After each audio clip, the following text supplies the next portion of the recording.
Padayon kita, this is the last nga message about the theme, tearing down idols of the heart. O kini karon ang kinatumya na. Kay kita nagsugod yun sa, makahibaw kita sa hinungdan, the cause, o unsay bunga niini, consequences of having idols sa atong kinabuhi. Then second is, we have to expose them. Expose, meaning have an honest evaluation. Kay usahay di ta kahibalo, makurat ta lang ta when the i-test na gyud sa Ginoo ang atong kinabuhi, labi na sa mga pressure nga moabot sa atong kinabuhi, mahibaw-an gyud kung naa ba gyud tay mga idols na gitipigan sa atong kasing-kasing. And the way nga makahibalo ta, mo na ni ang last karon. How to tear down idols. How to remove, unsaon pag-remove, pagkuha nining mga idols nga maoy mahimong babagyod no sa atong kinabuhi, nga dako kay hinungdan nganong kita mo progress, mo tubo, mo experience siya sa panalangin sa Ginoo nga giplano niya kanato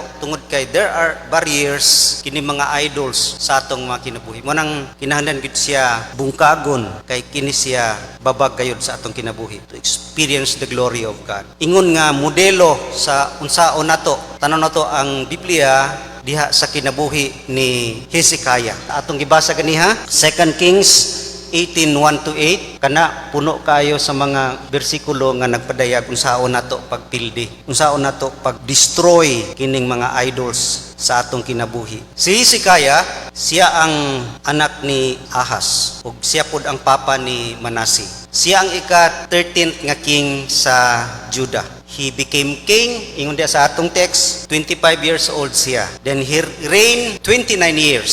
Naghari siya 29 katuig. And he was known, maybe he is the greatest king in Judah. Siya ang gitawag diya sa Bible nga greatest king in Judah. Munang tanaw to karon dinhi unsa iyang gihimo o unsa ni mga butang nga atong makita karon nga nagpadayag. Kung saon gid nato pagpildi kining mga idols sa atong kasing-kasing. Una, si Hezekiah is determined to live right. Determinado gid siya nga magkinabuhi nga naa sa tama. Diha sa verse 3 ug 4 ingon diha, he did what was right in the eyes of the Lord, just as his father David had done. He removed the high places, smashed the sacred stones, and cut down the Asherah poles. He broke into pieces the bronze snake Moses had made, for up to the time the Israelites had been burning incense to it. It was called Nehostan. Kanang iyahang courage to do what is right. Grabe kaayo. Grabe ang iyahang kaisog. Gipang bungkag gini ani, smash ginapumasok kining high places. Ang high places mao ni mga sacred altars sa mga Israelites kaniadto. Diha sila mag-offer, mag-worship. Diha nila gitawag nga mao nay makatagilag prosperity ug security. Kanang Asherah poles mo nang mga god sa mga Canaanites nga na diha ang sexual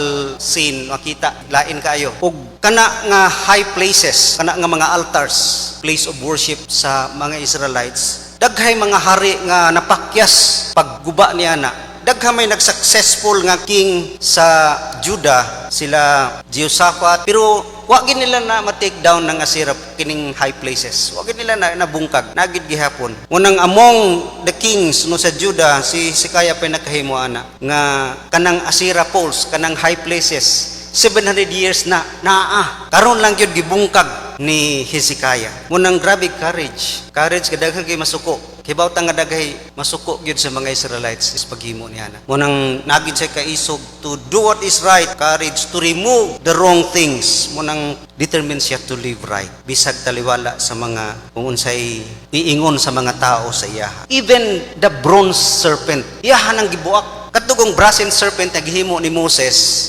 kadto solusyon manon tato. Pinagi sa brazen serpent, lift up na munay makapaayo sa mga katumapaakag mga bitin. So kana nga bronze serpent gihimo naman nilang Ginoo. Nagsimba naman sila noon dito. Na diha, bronze serpent Moses had made, for up to the time the Israelites had been burning incense. Naga-burn og incense sila diha, naga-himo sila pag-worship ni ana. Nga dili man na unta mao ang katuyuan sa Ginoo. Unang nahimo nila tong Ginoo. Makita nimo ang idolatry is to focus sa mga gihatag sa Ginoo. Bisag solusyon na. Gihatag mo to sa Ginoo sa ilaha ang bronze serpent, pero nahimo namang focus na sila dito, nahimo ng idol sa ilaha. The same sa atong mga kinabuhi na mga butang, it seems so valid, maayo kay itong kinabuhi, pero sahay diha ta mag-focus mahimong makababag na noon sa unsay gusto sa Ginoo sa atong kinabuhi. Diha mahimong idols. Bisag sa church, mahimo kining focus. It could be ang form of worship. It could be the building, mahimong focus. It could be the pastor, mahimong focus. Daghan kayo ron ang focus dito gyud sa taong mga theologian. Si kuan gyud ako Oswald Chambers. Diha na focus. Traditions, denominations, past victories, programs nga sa unag maunay pamaagi sa Ginoo nga gigamit sa Ginoo, pero diha na na-focus nahimo siyang idol sa atong kinabuhi. Ang ingon nato sa idol, mga good things. Kwarta maayo gid na siya, provision sa Ginoo, trabaho gihatag sa Ginoo, pamilya gihatag sa Ginoo, good things gina kayo. Pero kung mahimo na siyang mulabaw sa Ginoo, ang atong atensyon, ang atong focus, nga usahay mahimo nang mupugong kanato sa paghimo sa iyahang sugo kana mga butanga nahimong idol. Unang brazen serpent, gibungkag gina ni Hezekiah, iya gid nang giguba nga mga butanga. Unang bungkagon sa atong mga kinabuhi. And he has courage to be different. Nagid siya kaisog nga mahimong lahi gyud. Diha sa verse 5 ingon diha, Hezekiah trusted in the Lord, the God of Israel. There was no one like him among all the kings of Judah, either before him or after him. Tanawa walay makapariha kaniya, lahi gyud siya. So taliwala sa iyahang before nga mga kaliwat, bisan pa siyang family wa siya muliwat, nilahi gyud siya. Bisag daghan nagsunod-sunod nga nagfollow gyud no sa ilahang family nga mga traditions. Nilahi gyud si Hezekiah. Dili siya influenced by the past, by his family, wala, by others. In spite of his past upbringing sa iyaha, wala na naka-influence sa iyaha. Nilahi gyud siya. Bisag sa mga gihatag nga mga teaching sa iyaha, mga examples, wa gyud siya ni follow ato. He refused to be influenced by others. He refused to be guided by what he saw. Sa iyang nalantawan na experience yan sa una sa mga ginikanan siyang pamilya, wala na niya gi-follow. Wala na siya ni uban ni ana. Ang iyang plumb line is the Bible. Kung sa gisulti gud sa Ginoo, kay wala na nag-follow sa usay gisulti sa Ginoo. Mo nang diferensya sa mga gibuhat sa kalibutan. Ang tanan naghimo na ni ana, siya na lang gyud ang wala. Mapud na sa atong magkinabuhi nga sa atong kinabuhi bisag kita na lang ang nagbuhat ni ana. Basta maunay tama, di gina madautan tungod kay we stand for what is right. Karong panahon na naay mga sin nga di na kaayo sin ang ilahang name, anay mga laing mga term, pero sa kang Hezekiah no. Sin is sin. Bisa kung saan na niyo magtawag, sala gina siya, di gina maayo, kinahanglan gyud isulti. Mo nang si Hezekiah, di siya mahadlok to be different. Dili siya corrupted by the wealth and power of his family. Wala siya na-corrupt sa iyang gahom, sa iyang power, sa iyang mga wealth, sa iyang family. Nga unta, mo man na ang iyang namatan, wala gyud maka-remove kaniya sa iyang affection sa Ginoo. Mo nang gusto niya gid bungkagon kato mga butang nga mubabag or muhinay sa iyang affection sa Ginoo, bungkagon gina niya nga mahimong stumbling block. Labi na kanang mga pagtuod, good but only a shadow of the reality. Dili siya tinuod. Mo nang courage to be different. Then ikaduha, dedicated to lean on God. Balik ko na to ang verse 5. Hezekiah trusted in the Lord, the God of Israel. He trusted. Sabi ang iyang pagsalig. He leaned. Dedikado kay siya sa pagsalig yun diya sa Ginoo. He trusted. No, nagadepende na siya sa Ginoo. Mo nang iyahang ikaduhang sikreto nga nung napildi yun niya, nabungkag niya mga idols kay siya nag-agad sa prosperity anang iyang mga idol, sa mga gihimo sa mga Israelites nga idols. So nagadepende siya sa iyang security diha ra gyud sa Ginoo. Wa siya nagsalig sa security diha sa iyahang kwarta. Kung nakay kwarta gud magsalig naman ka, di na kasigampo, di naman ka mabalaka. Komportable man ka. Munang wala siya nagadepende diha sa iyang security. Ang iyang source of security ang Ginoo ra gyud. Dili siya foolish enough to trust in his own heart. Proverbs 3:5, trust in the Lord with all your heart, lean not on your own understanding. Wala gid siya nagtrust sa iyahang kaugalingong understanding, not wise no in his own eyes.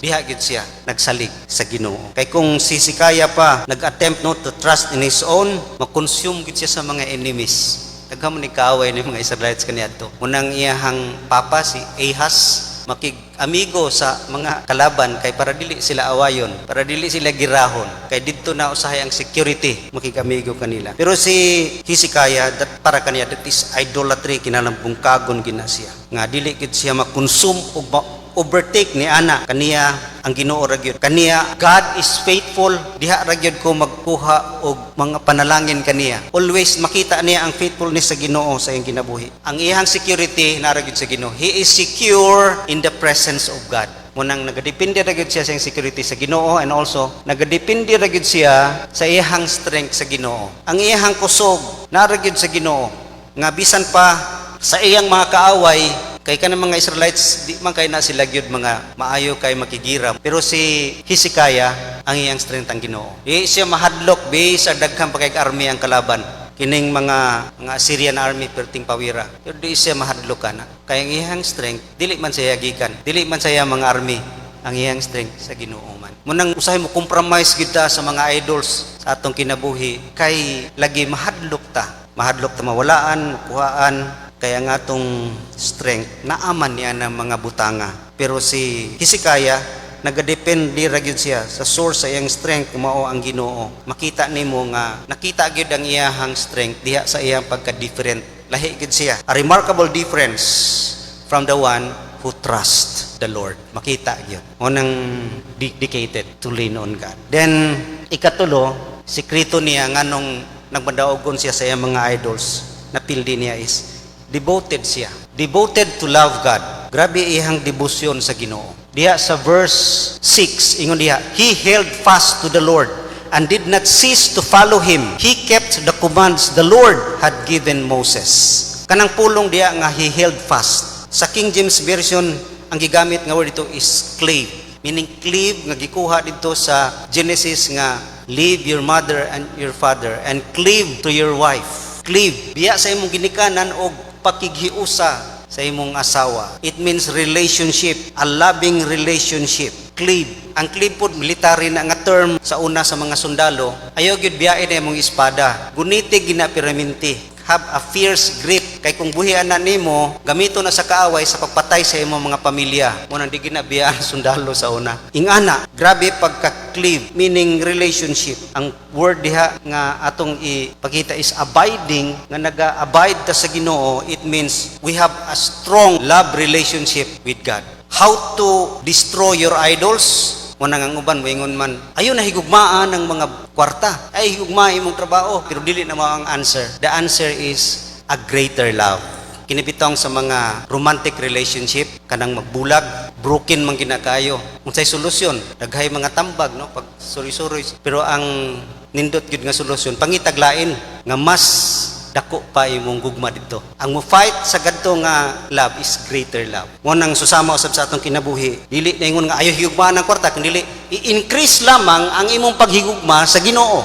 Love God more. Mo nang the only way to dispose an old affection is by the expulsive power of a new one. Mao nang i-boost ra gyud nato atong gugma sa Ginoo. Ingon diha sa Ephesians 3:18-19, may have the power together with all the saints to grasp how wide and long and high and deep is the love of Christ, and to know this love that surpasses knowledge, that you may be filled to the measure of all the fullness of God. Sumaora gid ni ang kinahanglan nga kita mapuno gayud sa fullness sa Ginoo. We need to experience a greater love. Aron mapildi nato ng love sa atong mga idols.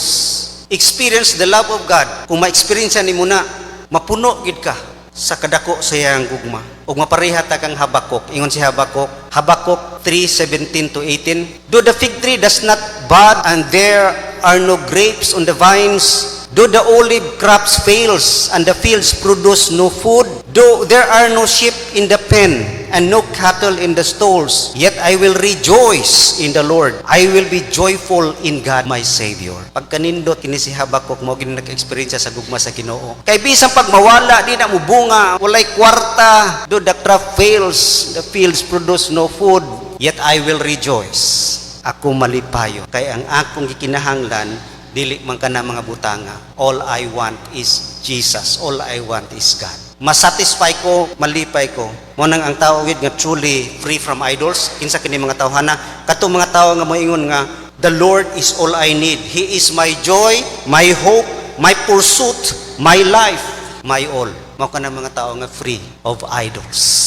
Mo nang allow God to fill our hearts. Pag di nato na mabati, mudako gid atong gugma sa uban. Tugutan nato. Mo gani kinahanglan gyud kayo kining prayer, Bible study, worship. Kay dinhi man mo grow ang atong love sa Ginoo. labi na kining atong quiet time, pakikistorya sa Ginoo, pinagi saya mga pulong. Dinhiman mo grow no ang atong love sa Ginoo. We will experience Him more sa atong mga kinabuhi. Ngunang kung mudako gina, layo na kayo ang gugma nato.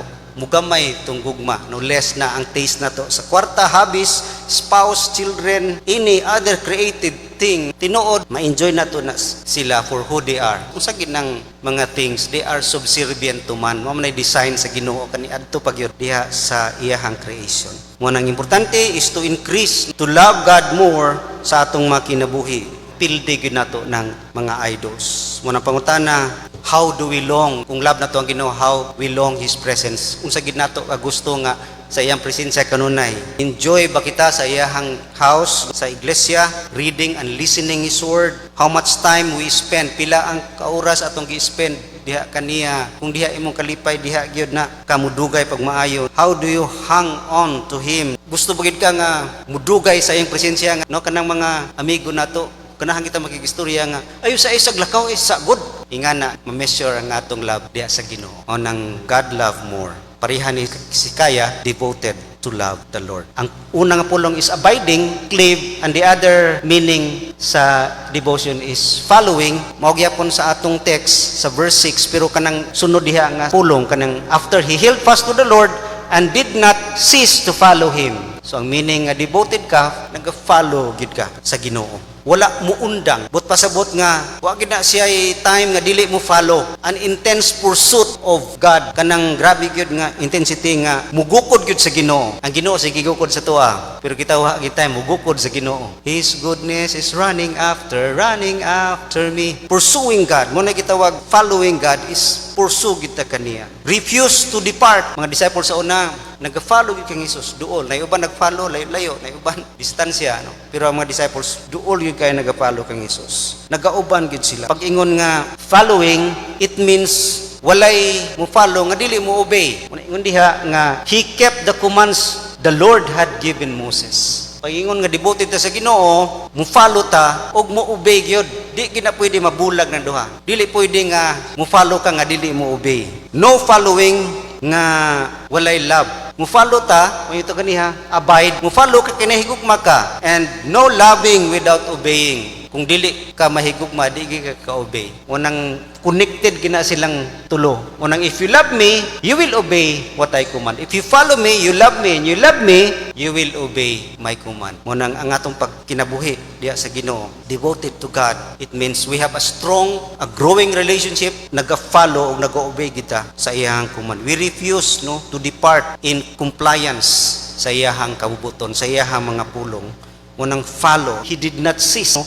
Wagid siya muhunong sa pagfollow sa Ginoo. Munang nahigugmata sa Ginoo, mo follow kita. So kuhay gyud kanang daghay mga post sa Facebook nga nituo ko Ginoo pero di lang ko mosimba. Lahi ra gyud kay na. Di ko tigsimba pero nituo ko Ginoo. Layo kayo. Munang devoted si Hezekiah to love God by abiding by a deep relationship, grabe nga relasyon diha kaniya o kinini resulta sa pag-follow and obey His commands. Mo nang si Hezekiah, faithful kaayo sa command sa Ginoo. Kay nahigugma siya sa Ginoo. Mo nang walay makapugong sa iya, wala siya kahadlok. Ug makita nato ang positive na consequence sa kinabuhi ni Hezekiah. Positive result. Miagi atong na dungog nga there are negative consequences sa idols sa atong kinabuhi. Pero karon positive result kung atong mabungkag kini nga mga idols. Sa last nga verse, sa verse 7, and the Lord was with him, he was successful in whatever he undertook. He rebelled against the king of Assyria and did not serve him. So ang una, nindot kayo nga God was with him. Maunay resulta.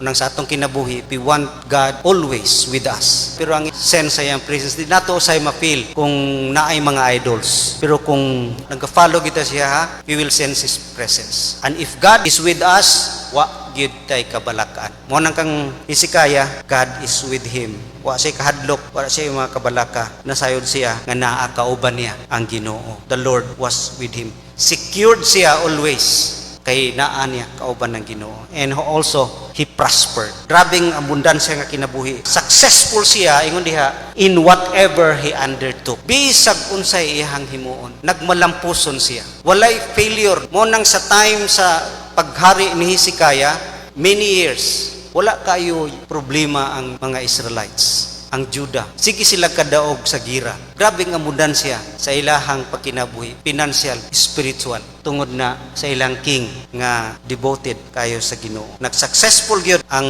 pagkinabuhi sa mga Israelites. No failure. Muna sa tong kinabuhi, no failure. Nga dili niya kabubuton nga mahitabo kung kita free from idolatry. Mao kini ang hagit sa Ginoo kanato ug giya kanato unsaon nato pagbungkag ang mga idols sa atong mga kinabuhi.